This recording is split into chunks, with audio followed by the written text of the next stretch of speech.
আমি আগে যাই শুনি যে কতটা মানুষজন বসবাস করে, কত এরিয়া, এগুলো আমি শুনি, এগুলো আমি বলতে চাচ্ছি না।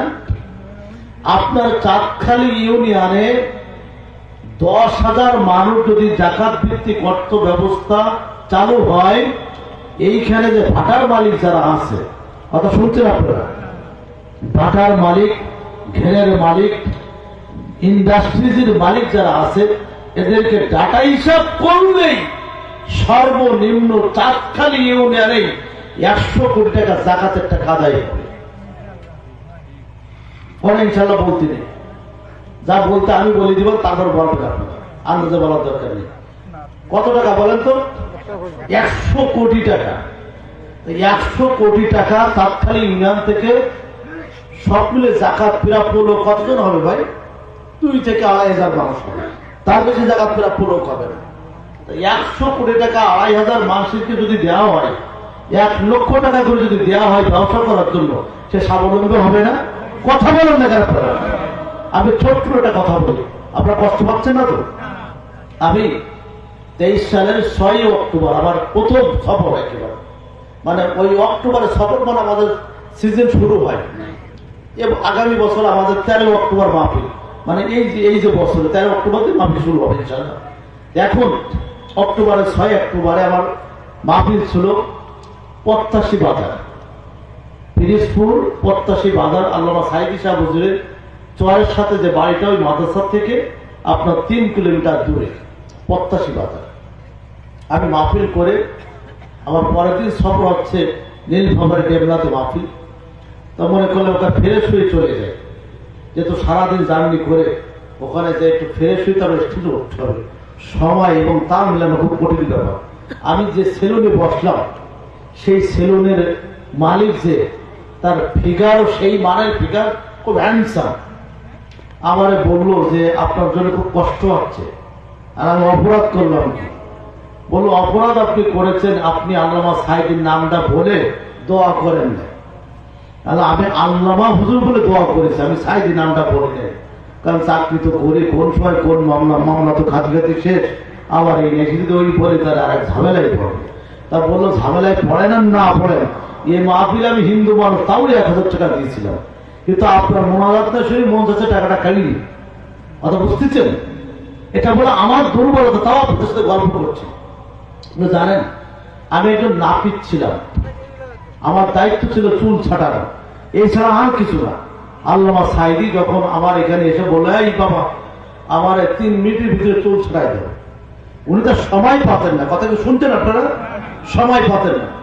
উনি শুধু বললেন, বাবা তোমার পড়ালেখার খবর কি? বলো হুজুর আমি ডিগ্রি পাস করেছি। তো ওনার পিএস ছিলেন সেই সময় লুৎফর চাচা, আপনারা চিনতে তো, লুৎফর রহমান, মারুন লুৎফর, যে কিছুদিন আগে মারা গেছে, মুরব্বী। উনি নিজে বক্তৃতা করতেন যে আমি আল্লামা সাইদির 50 বছর ব্যাগ বইছি আমি। উনি চলে গেছেন, আর এই জগৎটা আমার জন্য উর্বর করে গেছেন, জোরে বলুন সুবহানাল্লাহ। লুৎফর রহমান হুজুর বললেন যে এই কার্ডটা তোমার দিলাম, 1 সপ্তাহ পরে তুমি ঢাকায় আসবো, আমাদের বাসায় আসবো। ঢাকায় বাসায় আসার 1 ঘন্টা আগে প্রধানমন্ত্রী বেগম খালেদা জিয়ার সাথে সফরের জন্য আমেরিকায় যেতে হবে, আল্লামা সাইদিকে নিয়ে যাবে।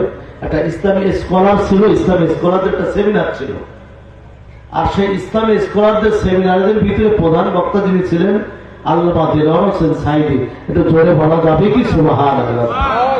একজন জ্ঞানবান, একজন বুদ্ধি এবং অত্যন্ত মেধা সম্পন্ন ব্যক্তি যিনি ছিলেন।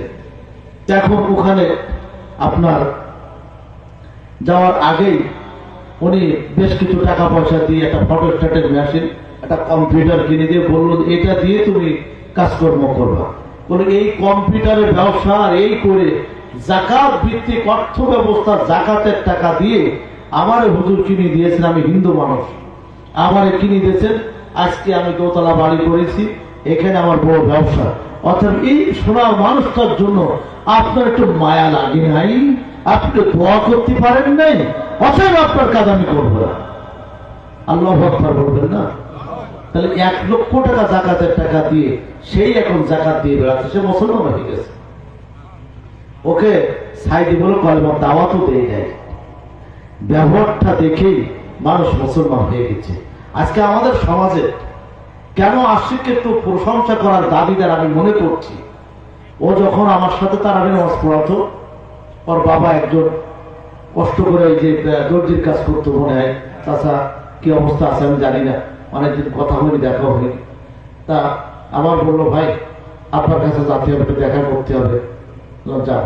তোর বাবার প্রতি, মায়ের প্রতি যে টানটুকু এতটুকু আমি দেখেছি, আমি এখনো পর্যন্ত প্রায় ওর জন্য দোয়া করে আল্লাহ তাআলা এমন সন্তান প্রত্যেক ঘরে ঘরে দান করে বলেন আমি।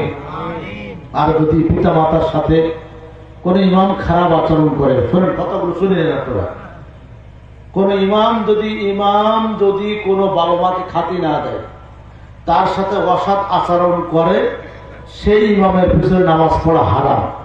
সেই ইমামের পিছনে নামাজ পড়া কি? জোরে বলেন, জোরে বলেন। ওর পিছনে নামাজ পড়বে না, রাজি আছেন তো? চলো, কারণ ওর ফাঁসে, ওর পিছনে নামাজ পড়বে না। আর আমরা দেখি কার কত দাড়ি লম্বা আছে, কার কোন ডিজাইন আছে, কার কত কণ্ঠ ভালো আছে, তার পিছনে নামাজ পড়তে যাই দেখেন জীবনে মার নামও ওর মনে নেই, কথা বলেন না কেন আপনারা? অথের আশা করি আপনাদের এই গজালি এলাকার প্রত্যেকটা হাফেজ, আমাদের রফিকুল আজকে আসেনি নাকি? আমার পাশে রফিকুল থাকে, ও একটা ভালো মসজিদ ক্ষতি পানি দিচ্ছে, আলহামদুলিল্লাহ বলে। আমাদের মঠবাটি জিজি ভিসি দাখিল মাদ্রাসা যাবে মসজিদের ক্ষতি পানি দিছে, প্রথমবার পাঠাইছি, কমিটির লোকজন বললো মাশাআল্লাহ খুব সুন্দর, আলহামদুলিল্লাহ বলে। এই চাচা চাচা চাচা খবরদার, জান না বলো খবরদার, আমি তো শেষ করে দিচ্ছি, আমি কষ্ট দেবো আমাদের সময়। তাহলে হরমুজ প্রণালী যারা ব্যয় করেছিলেন, তারা অর্থভিত্তিক শাসন ব্যবস্থা কায়েম করেছেন, জোরে বলুন সুবহানাল্লাহ। ইরান ভূমধ্য সাগরের ভিতরে বাড়ি করে, ট্যাঙ্কার তৈরি করে ওখান থেকে রকেট ছড়তেছে, আর আমেরিকা তছনছ হয়ে যাচ্ছে, ইসরায়েল দুনিয়ার বুক থেকে ধরাশায়ী হয়ে যাচ্ছে। আল্লাহু আকবার। মুসলমান এখনো পর্যন্ত দেখুন, আমরা যে মুসলমান দেখি আরবি সালাম আলাইকুম আর 40 খতম, আর এখানে বিরাট পরিবার মৌলবী, আমাদের সমাজের অভাব নেই, কথা বলেন না কেন? আর খালি কোন মাদ্রাসায় কত টাকা দিবা, পদের সদস্য কতজন কালেকশন করলে, আর কোন মাদ্রাসা করবা, কি দিবা, এই ছাড়া আমি ভালো জিনিস পাচ্ছি, আমার খুব কষ্ট হয়ে গেল। কথা ভুল বললাম না? ওনারাও আলেন, ওনারাও আমাদের মতো টুপি আছে মাথায়, দাঁড়িয়ে আছে মুখে, ওনারা এই বদমাইশদেরকে দমন করার জন্য দেখেন সাগরের ভিতরে বাড়ি করে, ট্যাঙ্কার তৈরি করে, ওখান থেকে প্রশিক্ষণ দিয়ে তাদেরকে পাঠিয়ে দিচ্ছে, যা ইহুদি খ্রিস্টানদের আস্তানা এই পৃথিবীর বুকে আর থাকবে না, কথা বলেন না কেন আপনারা?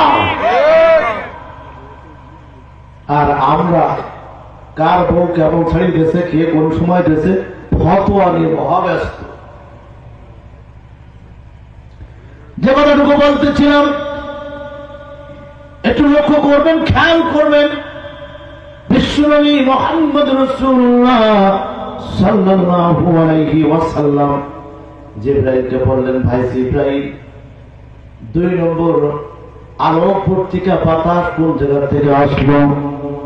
রাসূলুল্লাহ সাল্লাল্লাহু আলাইহি ওয়াসাল্লামের প্রশ্ন উত্তরে বললেন, 2 নম্বর আলোক পত্রিকা বাতাস যেখান থেকে যেতে আল্লাহ নবী যেদিন বলেছিলেন, অকুল জাল হাক্কু ওয়া যাহাকাল বাতিল ইন্নাল বাতিলা কানা যাহুকা। সত্য প্রতিষ্ঠিত হবে, মিথ্যা এ সমাজে থাকবে না, মিথ্যা দিয়ে সমাজ চলতে পারে না, মিথ্যা পৃথিবীর বুক থেকে ভুলুণ্ঠিত হয়ে যাবে। জোরে বলুন কথা ঠিক না ঠিক? ন্যায় এবং ইনসাফ ভিত্তিক সমাজ কায়েম হয়ে যাবে, মানুষগুলো শান্তিতে থাকবে। নারায়ে তাকবীর, নারায়ে তাকবীর। প্রধান মেহমানের আগমন।